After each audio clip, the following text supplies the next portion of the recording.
दुनिया के इतिहास में न्यूक्लियर बम धमाके से तबाही दुनिया ने एक बार ही देखी है, जब अमेरिका ने जापान के 2 शहरों को पल भर में खंडहर में तब्दील कर दिया था। लेकिन अब एक बार फिर यह आशंका जाहिर की जा रही है कि क्या एशिया की पूर्वी सरहद पर न्यूक्लियर धमाका हो सकता है।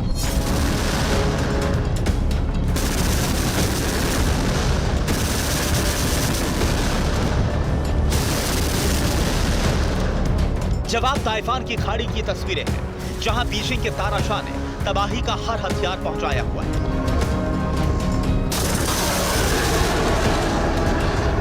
ताइवान की सरहद के करीब जिनपिंग के शागिर्द नॉनस्टॉप मिसाइलें दाग रहे हैं, लेकिन टारगेट सिर्फ ताइवान ही नहीं है। बीजिंग ने जापान से भी जंगी अदावत मोल लेने का फैसला कर लिया है।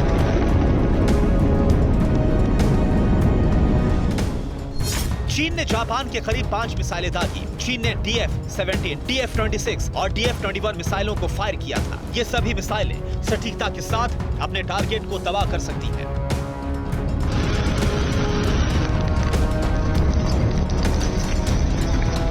माना जा रहा है कि ताइवान के बहाने चीन ने जानबूझकर जापान के करीब मिसाइलें दागी। इसकी वजह है सेनकाकू द्वीप।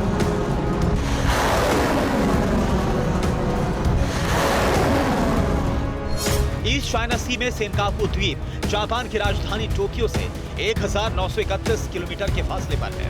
1972 से इस द्वीप पर जापान का कब्जा है, लेकिन चीन और ताइवान भी इस निर्जन द्वीप पर अपनी दावेदारी बताते हैं। विस्तारवादी नीति वाले बीजिंग के बवाली इस द्वीप पर भी कब्जा चाहते हैं, इसलिए इस इलाके में वक्त बेवक्त चीन अपने जंगी जहाज भेजता रहता है।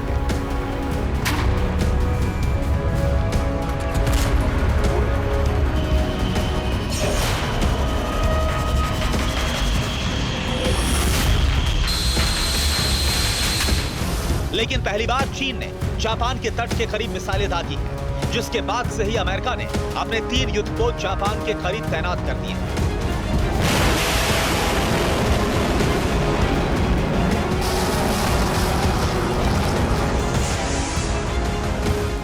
जापान में एटम बम से तबाही अमेरिका ने ही मचाई थी, लेकिन 77 साल के बाद अमेरिका ही जापान का सबसे बड़ा मददगार है। ताइवान और जापान की मदद करने के लिए अमेरिका किसी भी हद तक जा सकता है। बड़ा सवाल यह है कि क्या ताइवान और जापान की मदद करने के लिए चीन पर एटम बम भी गिरा सकता है अमेरिका। गिर सकता है नहीं, बल्कि 64 साल पहले अमेरिका शंघाई पर एटम बम गिराने वाला था। 1958 में ताइवान पर हमले के बाद अमेरिका और चीन आमने सामने आ गए थे।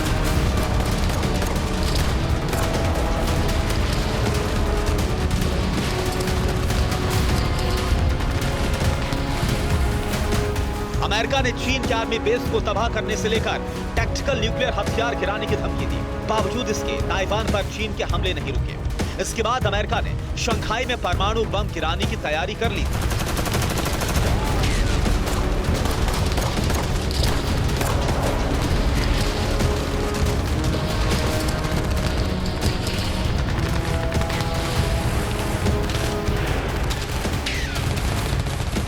एक वो दौर था जब चीन के पास परमाणु हथियारों की इतनी बड़ी संख्या नहीं थी।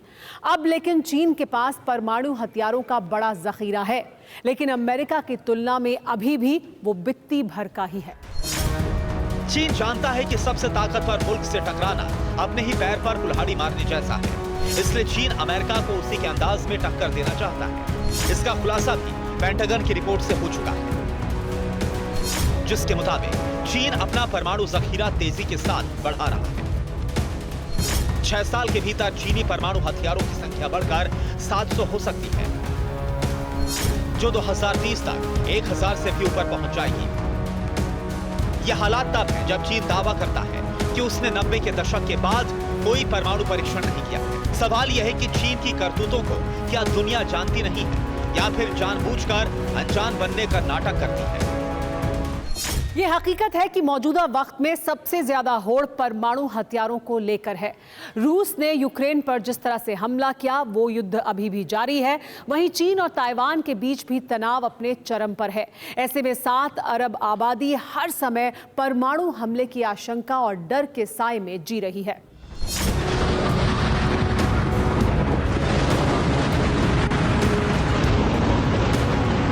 77 साल पहले पहली और आखिरी बार दुनिया ने महाविनाशक हथियार से कभी ना भूलने वाली त्रासदी को देखा था, जब अमेरिका की अदावत ने जापान के 2 शहरों को राख के ढेर में तब्दील कर दिया था।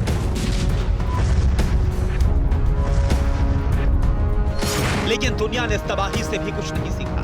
जानना चाहते हैं क्यों? तो सुनिए।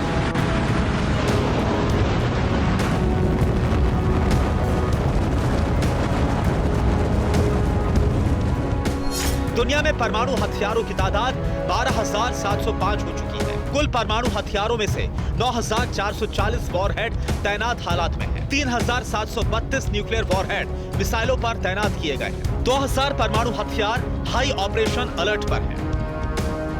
आने वाले दशक में न्यूक्लियर हथियारों का जखीरा बढ़ेगा।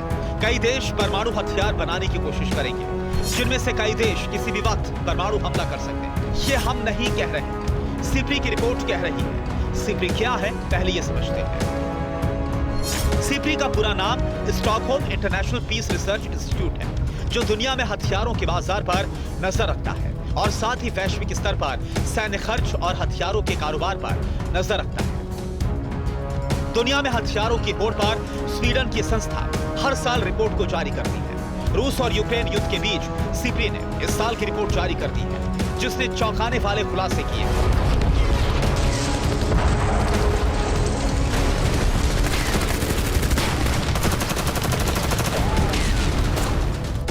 रिपोर्ट के मुताबिक 50 सालों की तुलना में इस साल परमाणु हथियारों के जखीरे में कमी आई है, लेकिन इसके बाद भी पूरे विश्व में इन हथियारों की संख्या में तेजी के साथ इजाफा हो रहा है। रिपोर्ट में कहा गया है कि अगले कुछ सालों में इनकी संख्या बढ़ जाएगी।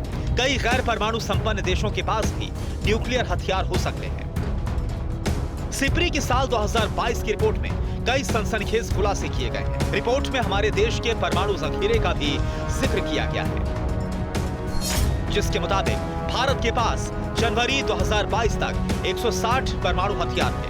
पाकिस्तान की बात करें तो इसकी संख्या 165 है। दोनों ही देश अपने पास मौजूद परमाणु हथियारों की जखीरे को बढ़ाने में लगे हुए हैं। जनवरी 2021 में भारत के पास 156 परमाणु हथियार थे और एक साल में इसमें 4 और परमाणु हथियार जुड़ गए।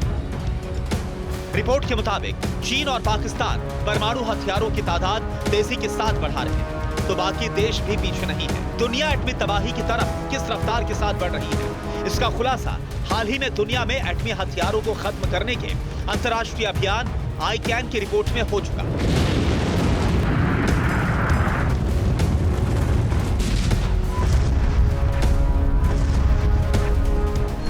जिसके मुताबिक दुनिया के 9 देशों के पास परमाणु हथियार है। 2021 में इन 9 देशों ने परमाणु हथियार बनाने पर 82.4 अरब डॉलर खर्च किए हैं, जो साल 2020 के मुकाबले 8% ज्यादा है। एटमी हथियारों पर सबसे ज्यादा खर्च करने वाला देश अमेरिका था।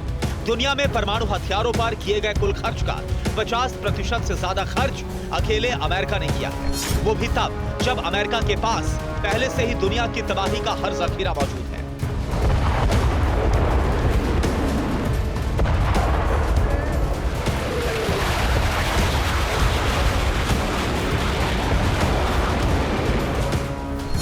सवाल यह है कि दुनिया में परमाणु हथियारों की होड़ क्यों बढ़ रही है?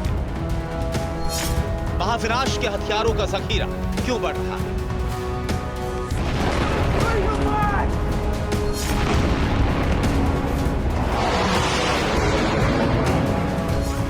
जवाब डर, वजूद के खात्मे का खौफ। रूस और यूक्रेन की जंग के बाद चीन के ताइवान को तहस नहस करने के मंसूबों ने कई देशों को सबक सिखा दिया है।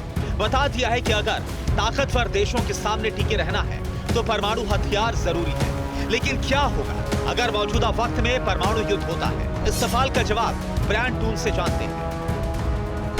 ब्रायन टून अमेरिका के न्यूक्लियर साइंटिस्ट हैं, जो 4 दशक के परमाणु हथियारों पर शोध कर रहे हैं। बड़े स्केल पर ही नहीं, छोटे परमाणु हथियार भी भीषण तबाही लाएंगे। दुनिया की 90% आबादी पर संकट आएगा। परमाणु युद्ध का अंजाम आने वाली नस्लें तक भुगतेंगी।